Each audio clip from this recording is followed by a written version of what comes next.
Good morning বন্ধুরা, আশা করি সবাই খুব ভালো আছো, সুস্থ আছো। আমিও খুব ভালো আছি। নতুন একটা ভিডিওতে তোমাদের সকলকে জানাই অনেক স্বাগত। সকাল 8:30, 8:30 থেকে ভিডিও শুরু করছি। একেবারে রান্নাঘর থেকে ভিডিওটা শুরু করলাম। চা বসিয়েছি, চা খাবো। উঠলাম তো দেরি করে, মানে আজ থেকে তো ছেলেদের স্কুল ছুটি আছে, তাই একটু দেরি করেই উঠেছি। কিন্তু দেরিটা অনেকটাই দেরি হয়ে গেছে। 8:30 বাজে, মানে 8টার সময় উঠেছি। এখন 8:30টায় চা করতে এলাম। আজ থেকে তো আবার অন্য রুটিন শুরু হয়ে গেল। তাই ভাবছি ওঠাটা শীতকাল তো তাড়াতাড়ি করতে হবে। মানে অন্যদিন তো 5:30টায় উঠি, সে জায়গায় যদি আমি 7টাতেও উঠি, তাহলে আমার কাজগুলো খুব সহজে হয়ে যাবে। কিন্তু ওই যে ছুটি আছে বলে উঠছি এই করে অনেকটা দেরি হয়ে গেল। এখন তো চা বসিয়েছি, চা খাবো, খেয়ে তারপরে জিরানকে পড়াবো। আর এদিকে ওদের খাওয়ার জন্য ওদের টিফিন বানাবো। মানে আমরা সবাই ব্রেকফাস্ট বানাবো, তারপরে তো দুপুরে রান্না বান্না, সারাদিনের কাজ তো পুরেই আছে, পুরো দেখতে হবে। চলো সবার আগে চাটা খেয়ে নিই। তোমাদের সঙ্গে কথা বলতে বলতে চাটা কিন্তু আমার হয়েই গেছে। চাটা নিয়ে কয়েকটা বিস্কুট দিয়ে খেয়ে নিয়ে একটু চলে যাব বাইরে, কারণ সকালের এই মিষ্টি রোদটা গায়ে লাগাতে কিন্তু দারুণ লাগে।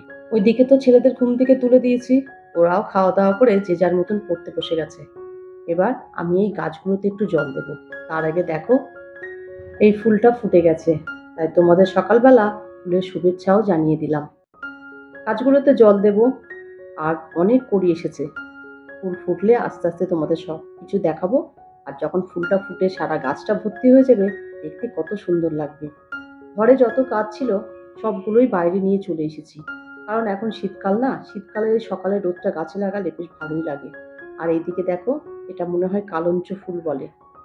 ফুলগুলো না কুড়ি এসেছে, তাই তোমাদেরকে দেখাচ্ছিলাম। আগেই তো বললাম ছেলেরা তো পড়তে বসে গেছে, আর আমি কিন্তু সকালে ঘুম থেকে উঠেই আগে জামা কাপড়গুলো কাচতে দিয়ে দিয়েছিলাম। জামা কাপড়গুলো তো কাচা হয়ে গেছে, রোদে মেলে দিয়ে নেব, নিয়ে ওদের কাছে কিছুক্ষণ বসে পরিয়ে নেব। চলো এবার জামা কাপড়গুলো একে একে মেলে দিয়ে নিই, কারণ রোদটা তো অনেকটাই আছে। আর ওয়াশিং মেশিনে কাঁচা মানে তো প্রায় হাফ শুকিয়েই আসে, একটু রোদ লাগিয়ে নিলেই জামা কাপড়গুলো পুরো শুকিয়ে যাবে। শীত পড়া মানেই না কাজের একটু ওলটপালট হয়ে যায়, আমার তো যাই, কারণ কাজগুলো না পরপর সাজিয়ে গুছিয়ে ঠিক মতন করে উঠতে পারি না। কাজ সবই করি, কিন্তু একটার পর একটা যে সাজিয়ে করব সেগুলো হয়ে উঠছে না। আবার তাতে ছেলেদের ছুটি পড়েছে, আমার তো পুরো রুটিনটাই চেঞ্জ হয়ে গেল। এবার চলো ঘরে চলে এসেছি, এসে সবার আগে জানালাগুলো খুলে দিয়ে বিছানাগুলো তুলে ফেলবো। কিছুটা ভারী ভারী কম্বলগুলো তো তুলেই ফেলেছি, দুই একটা আছে সেগুলোকে ভাঁজ করে বিছানাটা একদম ঝেড়ে সুন্দর করে নেব।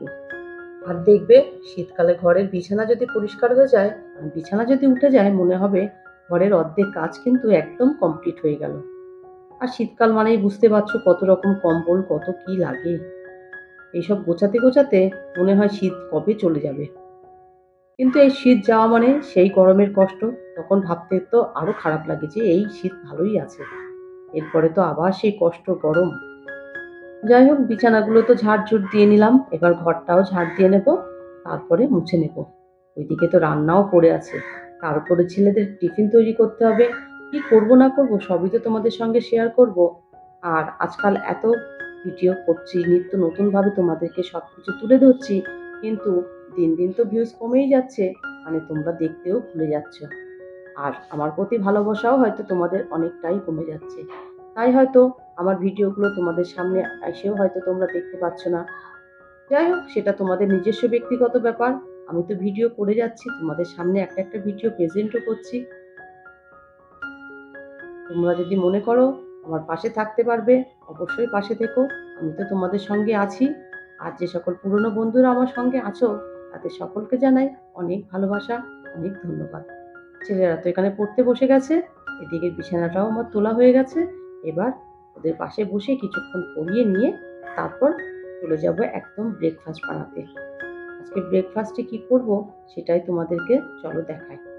এই দেখো, রায়ান তো খুব মনোযোগ দিয়ে পড়ছে, ওকে একটু লিখতে দিয়েছিলাম, সেই লেখাটা বন্ধ করে এখন ছবি আঁকছে।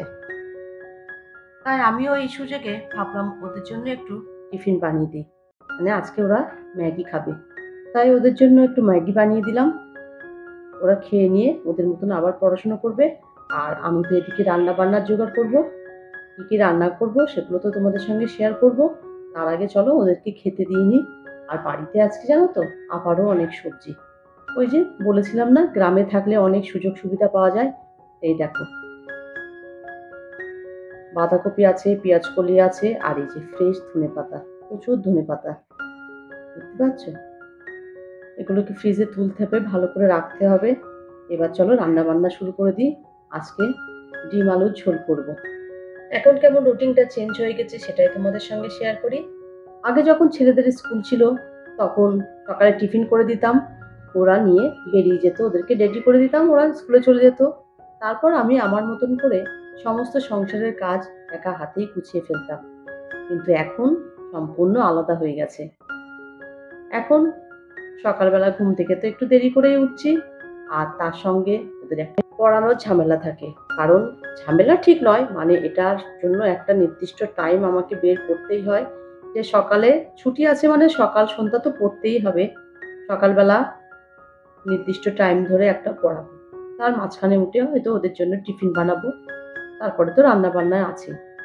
এই জন্য সকালটা না খুব তাড়াহুড়োর মধ্যেই চলে যায়। একটু সকাল করে উঠলে হয়তো সমস্ত কাজ গুছিয়ে নিয়ে ওদেরকে নির্দিষ্ট সময় নিয়ে পড়ানো যায়। কিন্তু কি বলতো, ওই যে শীতকালের বেলা না উঠতে ইচ্ছা করে না, কম্বল তো ছাড়তে ইচ্ছা করে না, আর উঠলেই মনে হয় সব কাজ করতে হবে, এই আলস্যটা থেকে যায়। কিন্তু একবার কম্বল থেকে বেরিয়ে পড়লে, কাজে হাত দিলে পর কাজগুলো যে কোথা থেকে শেষ হয়ে যায় সেটা বোঝাও মুশকিল। মানে তখন একটা না পজিটিভ এনার্জি চলে আসে, কাজগুলো পরপর করেই ফেলি।